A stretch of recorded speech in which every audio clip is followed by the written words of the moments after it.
Hey, baby loves. This is Goddess Love welcoming you to the Love Series 2022, episode number 2. This is about knowing how to give and receive love. Now, a lot of people say, if you're receiving it, you know how to give it, and vice versa. But sometimes we don't know because we don't know ourselves. We don't know what our love language is. We don't know what the other person's love language is. It's so much that we don't know that we may need to learn because we weren't given love or taught love or receiving love, or we don't know what has caused us to not be able to receive love that someone is trying to give us. Okay. I saw a quote that said, "You don't know pain until you have to force yourself to stop loving someone you still care about." Now, there's many different forms of pain, but one of the most painful things that I can think of is loving somebody and not getting that same love in return. Okay? You do everything you can, to woo this person, draw them in, or whatever, and no matter how much you do, no matter what you do, no matter how hard you love them, they just ain't giving you that same love back. And it may not be because they don't want you, it could be because they're hurt from things in their past and they don't know how to receive proper love. They may have been hurt by someone in their past who they thought loved them, and they loved to no ends or did the same thing that you're doing with them, giving all the love that you know how to muster up in your heart and your being, and it wasn't reciprocated. So, what we have to understand is there has to be open communication. We have to understand, why do we love this person so much and they're not giving us this love back? Why are we so stuck on wanting to love this person who's not giving us that love back, as opposed to moving on and giving that love to someone who wants it? Some of us, we curb people who want to give us love, who want to give us all of the things that we looking for, or all of the things that we want when it comes to a love relationship, a romantic relationship, and we push them away because you're not what I want. Some say, well, if you take that from just anybody, you're settling. And it is, but at the same time, if you're loving somebody, especially if you're not in a romantic relationship, the person done made it clear that they do not want to be in a relationship with you, and you're still giving all your love, pushing and pushing, and they've made it clear, I don't want that from you. For whatever their reasons may be, you have to respect that, because all you're doing is putting yourself in a situation to bring pain upon yourself. At this point, it's not on the other party, it's on you, because you're sticking around for it. Okay, so you have to figure out what is causing you to want this love so much. Some people are only attracted to people that don't really want them because they want to fight for that love. They feel like they got to struggle for that love. And, a lot of people stay in relationships that are struggle loves, where, well, maybe, I can change them, or maybe I can make them see that I'm for them. And all along, you might not be for them. Okay. Now, there's also on the other end of the spectrum the person who pushes you away, pushes you away, pushes you away, and then when you finally say, no, okay, I'm done. I'm not gonna keep, trying to give this person my love. You done bent over backwards, been an acrobat, showing them everything that you possibly could to prove that you love them, and they're questioning it the whole time. But then when you turn your back and you walk away and you say, hey, I'm not getting what I want, you might start working on your self healing, self esteem, whatever it may be that's causing you to want to chase this person. Um, then you start going in the other direction. Now they feel like well, what happened? I like this attention. Some people like the attention of saying no, no, no, no, no. And then when the person finally says, I give up, well, where are you going? On both ends of the spectrum, we have to figure out why we have these behaviors. There's so many questions that have to be answered as to our behaviors and why we do what we do and all of that. But one thing I say for sure is, if you are chasing someone or trying to prove to them you could be the one for them, doing things that you're not comfortable with, saying any and everything to get this person to see I'm the one for you, that is definitely something you need to assess.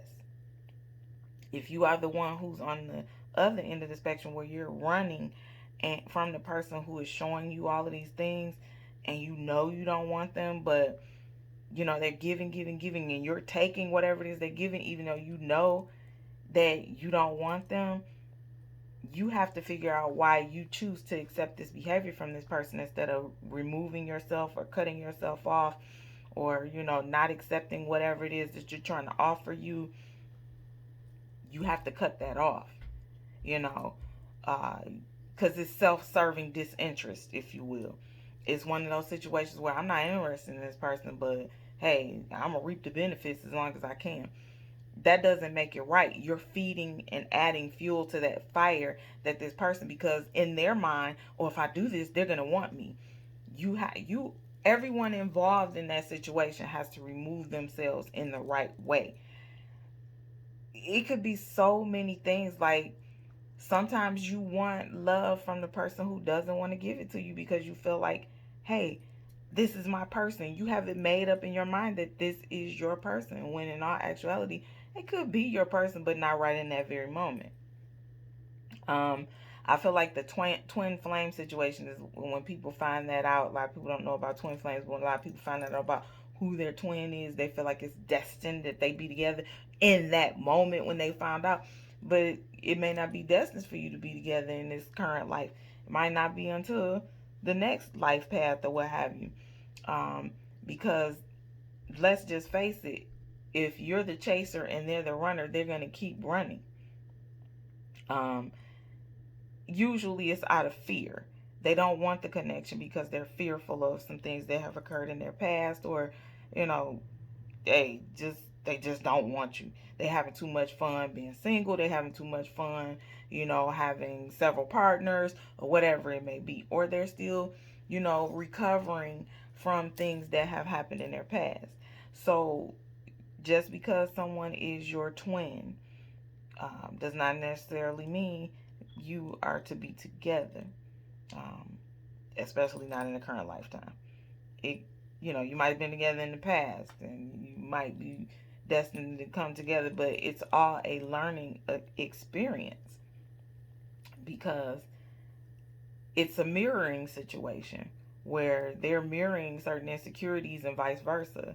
So you might make them look at themselves in a certain way that they don't want to see, and they're making you look at yourself in a certain way that you don't want to see. So it's a lot of work that needs to be done individually. Sometimes a soulmate is the better person for you. You know, twins ain't necessarily it in your current life. It might not be to a whole other lifetime that y'all come together and everything be good, or another dimension, but we're not gonna dig deep into that. But anywho, um, for those who are working on getting over the love that they have for someone that's not reciprocated, or um, you know that relationship is not good for you, or this person is not going to come around because they feel like you're not the one for them in this moment, or whatever the case may be, it gets better. Your heart will heal, but you have to be willing to pull yourself out of that victim mentality, because technically speaking, you're not a victim. If you are a victim, you've made yourself the victim by chasing someone who does not have interest in being in a relationship with you. If you did things for this person, gave them gifts, whatever the case may be, and you thought that it was going to sway them to your side, yeah, they were wrong for taking it, knowing they weren't interested, but you have to hold yourself accountable for doing these things not from the heart completely. You did it with your heart, but you did it to draw them in. It was like you were throwing the bait. They took it, and now the fish didn't taste good, and it's like, can't do nothing about that. You threw it out there. You never knew what you was gonna get behind it. You sang you can convey your feelings, you can profess your love, you can send poems, you can send music, you can do everything under the sun. And if a person does not want to be in a relationship with you, they don't have to be. It's about free will out here. You can't force anyone to do anything that you don't want, that they don't want to do. Just like they can't force you to do anything that you don't want to do. Okay? Sometimes people, like I said, take advantage of you being willing to do certain things to get with them or get their attention, to draw them in, even though they have no intention on being with you. Okay? So you have to accept that and move on. Do not say things such as, after everything I did for you, because clearly you didn't do it out of genuine love. You did it with a motive behind it. So accept what you consider a loss and move on. Move on to someone who truly does want to love you and care about you and give you, all of the comforts and everything it is of the good and healthy romantic relationship. But most of all, and first of all, and final, is love yourself. Heal yourself. Grow within yourself. All right, that's all I have for you, loves. I appreciate you all for watching, and I'm sending you all peace, love, light, positive energy, and healing vibes. Bye.